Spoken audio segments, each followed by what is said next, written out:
เจ้าหน้าที่ลงก่อสร้างหักฐานอยู่กุมบ้านเสลยเมืองสำเหนือแขวงหัวพันได้รับแจ้งจากพลเมืองดีว่า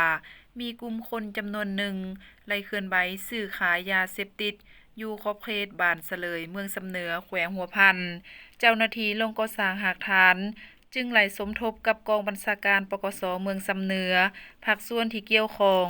ได้จัดตั้งกำลังวิชาเฉพาะติดตามกวดกาเป้าหมายเห็นบ่ามีมูลความจริง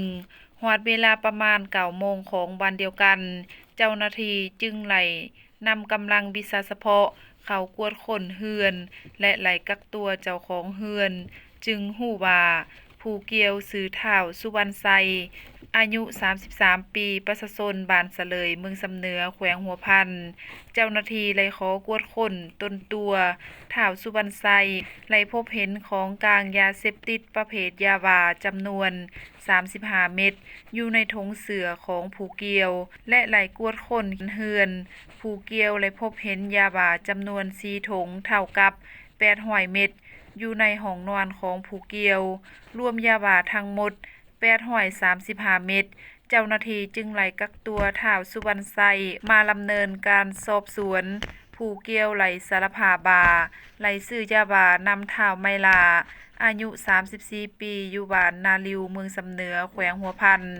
จากนั้นเจ้าหน้าที่จึงไล่ขยายผลและติดตามเป้าหมายจนมาฮอดเวลาประมาณ 14 โมงของวันเดียวกันจึงเห็นเป้าหมายกำลังขับขี่รถจักรมาเจ้าหน้าที่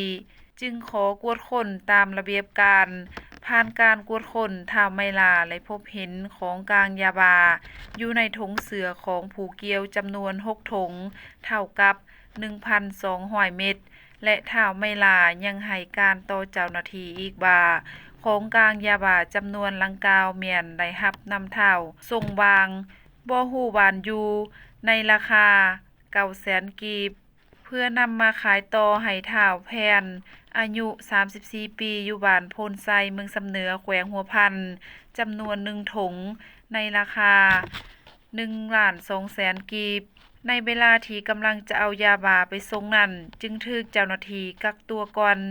จากนั้นเจ้าหน้าที่จึงไล่ดำเนินแผนการซื้อขายอยู่จุดนัดพบพอฮอดจุดนัดพบเจ้าหน้าที่จึงไล่กักตัวท้าวแพน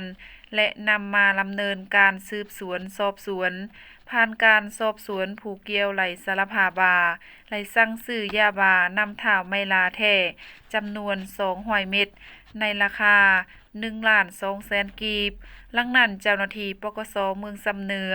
จึงไล่กักตัวพวกเกี่ยวทั้ง3พร้อมของกลางยาบ้าจำนวนดังกล่าวมาดำเนินการสืบสวนสอบสวนหากลุ่มแก๊งร่วมขบวนการเดียวกันมาดำเนินคดีตามขั้นตอนของกฎหมาย